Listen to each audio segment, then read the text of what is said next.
Hey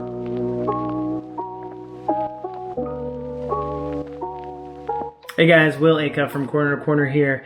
Starting a new series, just how I, as a leader of a nonprofit, in this moment am thinking through this COVID-19 challenge and opportunity, taking it seriously, but also looking at it as a time of creativity, and kind of what's stressing me out, what's exciting me, kind of a little video diary, if you will, that we're going to put out a couple times a week on YouTube. At least that's the plan.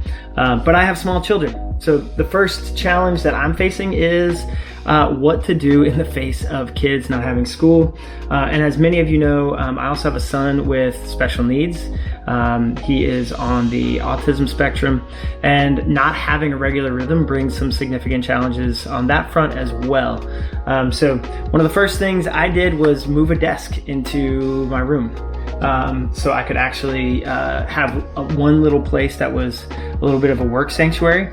And then the other thing my wife Tiffany and I are doing are trying to communicate really well about when are you working and when are you off, so that we don't kind of have a one foot in each and do each poorly, but rather communicate so we can do that well. So right now I get a little work time, and then we will switch and she will get some work time. So trading off, communicating that way. But the big challenge, or rather the first challenge for nonprofits, I think right now is in what ways do we continue services or adjust programs so that we can continue and have business continuity plans, but then in what ways do we adjust? So I'll just kind of go through each real quick. The first for us is the Academy. That is our program that helps underestimated entrepreneurs plan, start, and grow their own small business. And we were starting week 1 when the tornado hit, right? And we had to cancel 5 out of 7 sites for that first week because a tornado, right? Literally the tornado hit East Nashville and North Nashville, where we have several of our classes, came right by my house, could hear this thing sounding like a train. And then after that, we were ground zero with the Magruder Center and Gideon's Army and several other community leaders in North Nashville, helping the community get back on its feet and get immediate relief. So our rhythm was already off. But what we ended up doing was we had one in-person class that next week. So all 7 of our sites had at least one moment to connect in person, which I think was really important. And then COVID-19 landed in Nashville. And so all of our 7 sites have moved to Zoom conference. We got the pro account, so we knew we were getting a really stable platform and a place where people could share and really see each other and engage. So as much as we're able to kind of mimic some of the classroom vibe, we wanted to do that. And then for us, it's really trying to look at this for the entrepreneurs as, hey, now is a time to really think about what it looks like to pivot and to adjust. Any entrepreneur will tell you that's the key to business, right? You can't control all the factors. So when the factors change, you adjust to the marketplace. And so the Academy is looking at this as, all right, we have to move to Zoom and we have to meet our clients in different ways. And we need to adjust to the changing nature of the landscape and the changing economy, right? We're entering into a virus economy that none of us know what that will look like on the back end. And so really trying to think creatively. So that's how we've approached that. Shayna has done a really good job of training all of our site leaders around that and then sending out hey guys, here's some pro tips, the best ways to make this fun and engaging. We're also going to try to pull in guest speaker made videos to send out, some just direct encouraging content from some of the leaders that they would have met in person. And we're also going to have some gift card prizes, right, to stay engaged with folks and make sure we, as much as possible, keep the energy up and the focus going to make this a valuable time. But to be honest, we all know, nothing takes away real person interaction, right? But in a moment where the world is shutting down in an unprecedented way, we need to look at the best we can possibly do. And so we are thankful that technology allows us to do that. If this was a decade or 2 decades ago, not even at all possible. So grateful for that. Script to Screen, Hope Bakes, reading tutoring, all of those direct, kid programs, they are on pause. Metro Nashville Public Schools closed down. We are under a mandatory stay in your home 14 days thing right now from Mayor John Cooper. And so we don't want to expose kids to anything or our volunteers to anything. So we're taking that seriously. So that means there's a loss on that side, but then how can we still engage with kids creatively? So we're going to be sending out recipes you can do at home for Hope Bakes to kind of speak to that.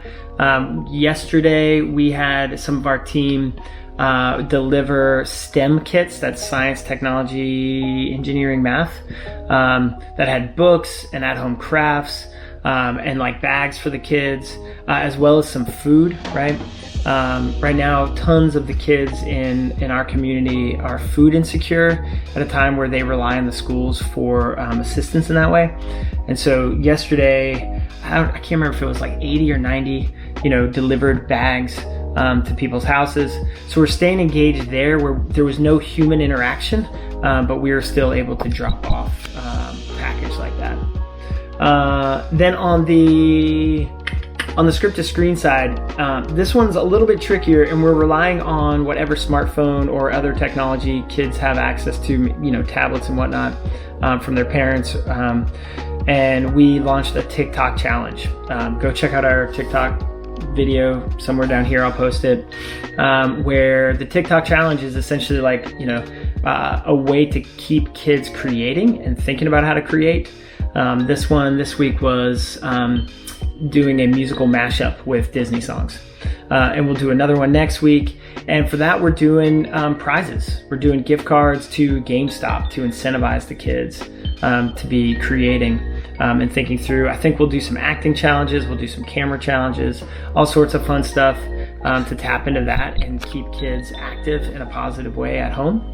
And then on the spiritual growth side, we were launching a Bible study that we were really excited about. It's going to be the first of its kind that we had done with our friend Yasmin, who is a graduate of the Academy, phenomenal speaker and Bible study leader. But we're moving that to digital. So I actually have a call with her later today to figure out how we're best going to do that. So those are kind of the programmatic challenges, right? But then the bigger challenges, as an executive director, I think about the economic fallout from this. And I start thinking, all right, what is going to happen if, fundraising dips by 20%, 40%, 60%, right? Which I think is something that any business owner would do, right? You're going to think about your burn rate and about your streams of revenue and about how you can stay viable. And really, it's no different for a nonprofit. And we obviously want to start from a place of trust in the Lord. I genuinely believe that we serve a sovereign God. And if that's true, then none of this has caught him off guard. But I am not sovereign, right? I don't have the answers, and I can't possibly know what the next, 6, 12, 18 weeks is, going to hold. And so my approach is to prepare as much as possible. So last week did a deep dive on kind of what is the financial state of the world for Corner to Corner. Met with a gentleman who's been helping us on that, who's actually going to be coming on the board later this year.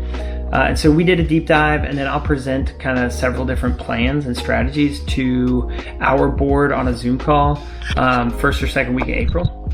So that's the first thing, is just kind of know the lay of the land and build some strategy. And then the second thing that I'm going to do is to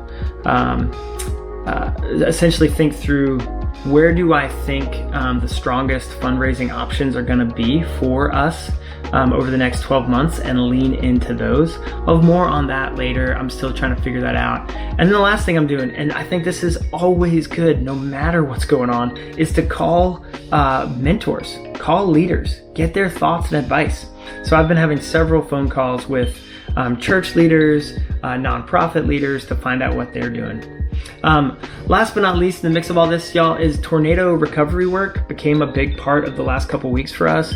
And we still have a bunch of those things happening. We have a video about to go out to help raise additional resources for fixing homes, specifically like power lines, the power boxes on a house.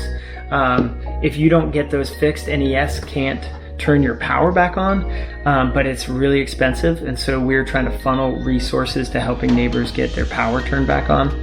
And so a video is going out about that, and the Magruder Center is still considered essential services. That's one of our locations in North Nashville that we partner with a lot, but they're gonna have changed hours. So the question is, like, how do you get resources to community members in a way that keeps everyone safe? And I think, like the rest of the world, we're trying to figure that out. And realizing, like, we have a tiny little piece to play, right? We're not some massive player in the health world right now, but rather we are looking at this as an opportunity to love neighbors well.